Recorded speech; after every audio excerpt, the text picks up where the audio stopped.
By late 1944, the Empire of Japan was facing inevitable defeat. Their battleships were shattered, their air forces crippled, and the American industrial machine was relentless. Yet, in the deepest secret shipyards, a desperate, impossible plan was taking shape. It involved a weapon so advanced, so massive, it could have changed the entire outcome of the war. A technological marvel that was mere days away from striking the U.S. mainland. This is the story of the I-400 class submarine, the world's first true underwater aircraft carrier, and why this secret Japanese superweapon was never used. After the disaster at Midway, Japan knew it couldn't win a conventional war. To survive, they needed a strike that was completely unexpected, a move that would break the American public's will and force a negotiation. That meant hitting the U.S. mainland itself. Admiral Isoroku Yamamoto, architect of Pearl Harbor, conceived the solution: a massive, undetectable submarine fleet. Not just any submarines, but vessels capable of launching a surprise attack against strategic targets thousands of miles away. These would be Japan's ultimate revenge weapons. The I-400 class was unlike anything the world had ever seen. Commissioned in 1942, they were, in fact, the largest submarines ever built during World War II. To put their size into perspective, they were nearly 400 feet long, longer than some U.S. Navy battleships of the era. They had a massive displacement and a cruising range of 37,500 nautical miles. That range meant the I-400s could sail from Japan, strike targets anywhere in the world, and return, all without refueling. They were the first truly strategic submarine force. The key feature was the massive, watertight cylindrical hangar mounted just behind the conning tower. This hangar was the vessel's soul. It was designed to carry 3 specialized attack aircraft. The I-400's primary weapon was the Aichi M6A Surin dive bomber. This wasn't just a plane carried on a sub, it was a miracle of engineering. The Surin was designed to be folded up and stowed in the tight space of the hangar. Its wings folded back, and its float pontoons could be detached. When the submarine surfaced, the crew's task was a race against time. The 3 Surin aircraft had to be pulled out, rapidly unfolded, fueled, and armed with torpedoes or bombs. The Japanese claimed the entire process from surface to launch could be completed in just 45 minutes. This was an unbelievable technological achievement that allowed the I-400 to briefly transform into a clandestine, devastating aircraft carrier. The plans for these underwater giants were audacious. The original, ambitious target was the Panama Canal.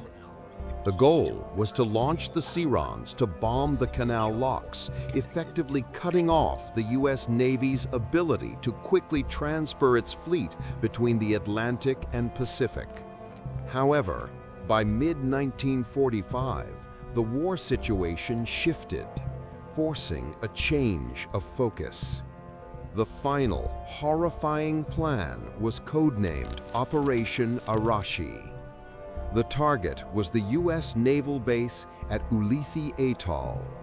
This small, seemingly innocuous lagoon served as the staging area for the entire U.S. Pacific Fleet, a floating target holding hundreds of ships.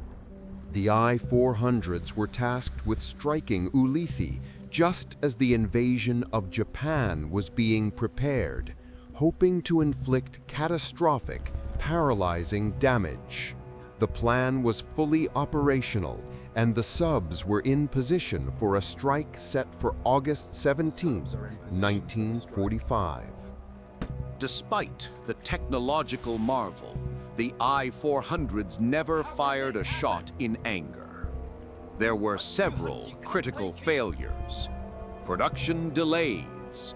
Only 3 of the planned 18 I-400 class submarines were ever completed.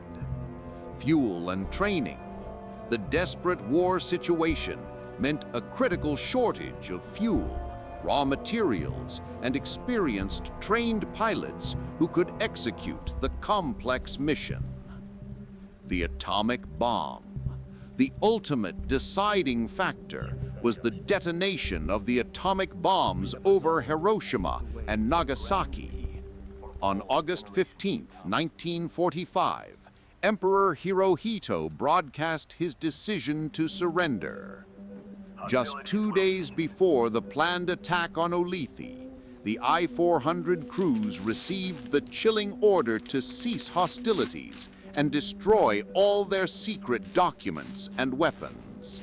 They had come agonizingly close. When the war officially ended, the U.S. Navy captured 4 of the I-400 class submarines. American engineers were stunned by their sheer scale and technological complexity. They were immediately recognized as a threat, particularly the ability to launch aircraft from underwater. The U.S. towed the I-400s back to Pearl Harbor for intense examination. But a familiar political crisis emerged.